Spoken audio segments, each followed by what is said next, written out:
ఇవాళ మనం చూసుకుంటున్నట్లయితే ఆర్థరైటిస్ కంప్లైంట్‌తో బాధపడని మనిషి అంటూ ఎవరు లేరు. అంటే కీళ్ళ నొప్పులతో బాధపడినటువంటి మనిషి అంటూ ఎవరు లేరు. మీరు వింటున్నది నిజమే. మనం ఇవాళ డీల్ చేయబోయే టాపిక్ వచ్చేసి నీ పెయిన్స్. ఇది టెంపరరీ అవ్వచ్చు. అంటే ఇంజ్యూరీ వలన కొద్దిగా టెంపరరీగా మనకి పెయిన్స్ రావచ్చు. లేదా క్రానిక్‌గా కూడా టర్న్ అయ్యేదానికి ఛాన్సెస్ ఉంటాయి. క్రానిక్‌గా టర్న్ అయ్యేదానికి రీజన్స్ వేరే ఉంటాయి.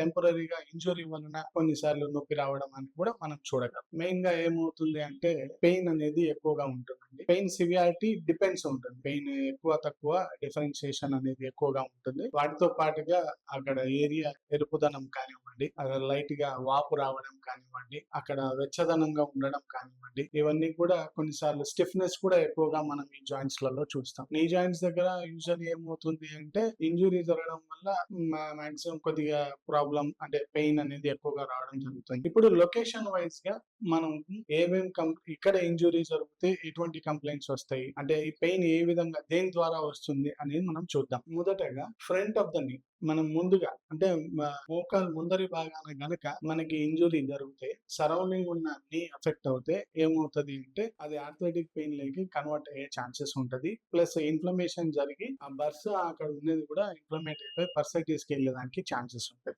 అదే విషయము బిహైండ్ ద నీ గనక జరిగినట్లయితే అది టెండాన్స్ గానీ లిగమెంట్స్ గానీ అక్కడ ఉన్న లిగమెంట్స్ ని ఎఫెక్ట్ అయ్యేదానికి ఎక్కువ ఛాన్సెస్ అనేది ఉంటుంది. నెక్స్ట్ ఎప్పుడైతే injury out side of the knee joint కి అవుట్ సైడ్ గా జరిగినట్లయితే ఏమవుతుందంటే అక్కడ మెనిజియల్ టేర్ జరిగేసి మనకి పెయిన్ రావడానికి జరుగుతుంది చూస్తాం. ఇంకొకటి ఇప్పుడు ఈ నీ జాయింట్ పక్కన అంటే ఇన్సైడ్ గానే ఇంజురీ జరుగుతుంది. అది మెయిన్ కాజ్ అన్నమాట. మన ఆర్థరైటిస్ కంప్లైంట్ కి అది మెయిన్ కాజ్ అనేది ఉంటుంది. ఇప్పుడు ఆర్థరైటిస్ లో గల రకరకాల టైప్స్ ని చూద్దాం. మొదటగా మనం చూసేది వచ్చేసి ఆస్టియో ఆర్థరైటిస్ అని చెప్పడం జరుగుతుంది. దీన్ని వాడుక భాషలో ఓఏ అని చెప్పడం జరుగుతుంది. ఇది డీజనరేటివ్ కండిషన్ అండి. ఇది వయసు రీత్యా వచ్చే కంప్లైంట్. ఎముకలు పలచబడడం వలన లేదా అక్కడున్న కార్టిలేజ్ అనేది డ్యామేజ్ అవ్వడం వలన మనకి నొప్పి అనేది రావడం జరుగుతుంది.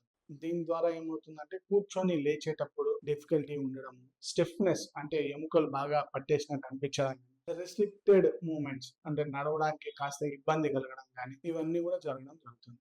ఇవి later part of the age లో అంటే 40s నుంచి 60s లేదా 60+ ఏజ్ లో మనం ఎక్కువగా చూస్తాం. ఫీమేల్ కంప్లైంట్స్ ఎక్కువగా ఈ కంప్లైంట్స్ లో మనం చూడొచ్చండి. నెక్స్ట్ డీల్ చేసే కంప్లైంట్ వచ్చేసి రొమటైడ్ ఆర్థరైటిస్ అని చెప్పడం జరుగుతుంది. రొమటైడ్ ఆర్థరైటిస్ అంటే ఇది ఒక ఆటో ఇమ్యూన్ కండిషన్. ఫస్ట్ మనం తెలుసుకోవాల్సింది ఆటో ఇమ్యూన్ కండిషన్ అంటే ఏంటి. ఆటో ఇమ్యూన్ కండిషన్ అంటే ఏంటంటే మామూలు ఇమ్యూన్ సిస్టమ్ ఏమవుతుంది మన బాడీకి ఒక డిఫెన్సివ్ మెకానిజం లెక్క యాక్ట్ అవుట్ చేస్తుంది. కాకపోతే ఇక్కడ మనకు ఆ ఇమ్యూన్ సిస్టమ్ తెలియక ఏమొచ్చేస్తుంది అంటే హెల్తీగా ఉన్న టిష్యూస్ ని గానీ ఆర్గన్స్ ని గానీ ప్రతి ఆర్గన్స్ ని ఎఫెక్ట్ చేసి ఇన్ఫ్లమేషన్ కి దారి తీస్తూ ప్లస్ డ్యామేజ్ కూడా అయ్యేలాగా చూస్తుంది. దాని ద్వారా ఏమవుతుందంటే అక్కడ ఉన్న కార్టిలేజ్ ఇది అవ్వడం కానివ్వండి, చిన్న చిన్న జాయింట్స్ ఇనిషియల్ గా స్టార్ట్ అవ్వడం జరుగుతుంది. ఇది ఇర్రెస్పెక్టివ్ ఆఫ్ ఏజ్ అండి. ఎక్కడి నుంచి 30s నుంచి ఎప్పటి నుంచి అయినా కూడా లేదా 25 years లో నుంచి కూడా కొన్నిసార్లు మనం చూస్తూ ఉంటాము. మెయిన్ గా చిన్న చిన్న జాయింట్స్ మొదలుకొని పెద్ద పెద్ద జాయింట్స్ దాకా కూడా వెళ్ళడం అనేది చూస్తాం. Later part of the stage లో మనం ఎప్పుడైతే బ్లడ్ టెస్ట్ అందుకు చేయిస్తామో అప్పుడు వాటిలో మనకి ఈ రుమటాయిడ్ ఫ్యాక్టర్ పాజిటివ్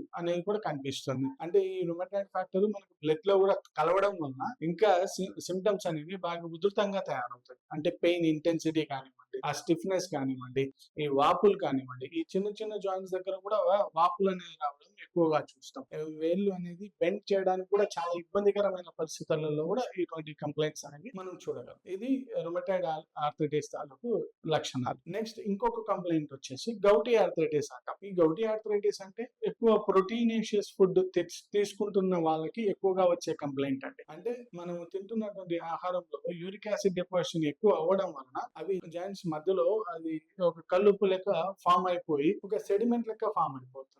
అప్పుడు మనకు విపరీతమైనటువంటి పెయిన్ రావడం అనేది జరుగుతుంది. యూజువల్లీ అబ్రాడ్ లో ఉన్న పేషెంట్స్ లలో కానీ మనం ఎక్కువగా చూస్తాం. ఎక్కడైతే వాళ్ళకు ఎక్కువ ప్రోటీన్ ఫుడ్ ఉంటుంది, అంటే గ్రీన్ లీఫీ వెజిటబుల్స్ అవకాశం లేక ఏదో ఖరీదు ఎక్కువయో వాళ్ళు తీసుకోకుండా ఎవరైతే ఉంటారో, ఎక్కువ మాంసాకృతమైన ఆహారాలు ఎక్కువ తీసుకుంటారో వాటి పేషెంట్లలో ఇవి ఎక్కువగా చూస్తాం. మెయిన్ గా గ్రేట్ టోస్ కానీ ఈ లిమ్స్ లలో మనకి ఎక్కువగా ఇటువంటి కంప్లైంట్స్ అనేవి చూస్తాం. నెక్స్ట్ టైప్ ఆఫ్ ఆర్థరైటిస్ వచ్చేసి సెప్టిక్ ఆర్థరైటిస్ అంటాం. అంటే ఒక ఇన్ఫెక్షన్ వలన ఒక ఇంజురీ జరిగింది, దాని ద్వారా ఒక ఇన్ఫెక్షన్ వచ్చింది. ఈ ఇంజురీ ద్వారా అక్కడ ఉన్న ఇన్ఫ్లమేషన్ జరిగి అక్కడ ఉన్న కార్టిలేజ్ డ్యామేజ్ అయ్యి దాని ద్వారా మనకి పెయిన్ కంప్లైంట్స్ ఇవన్నీ ఈ ఆర్థరైటిస్ కంప్లైంట్స్ ఏవైతే ఉంటాయో, పెయిన్ అయితే ఏమి, స్టిఫ్‌నెస్ అయితే ఏమి, వాపు అయితే ఏమి, ఎరుపుదనం అయితేనేమి, మంట అయితేనేమి, ఆ వేడిదనం అయితేనేమి, ఇవి ప్రతి తాలూకు కంప్లైంట్స్ అన్ని కూడా మనం ఈ ఆర్థరైటిస్‌లో చూస్తాం. వీటిని మనం సెప్టిక్ ఆర్థరైటిస్‌గా పరిగణలోకి తీసుకుంటాం. మీరు గనుక కీళ్ళ నొప్పుల చేత బాధపడతా ఉంటే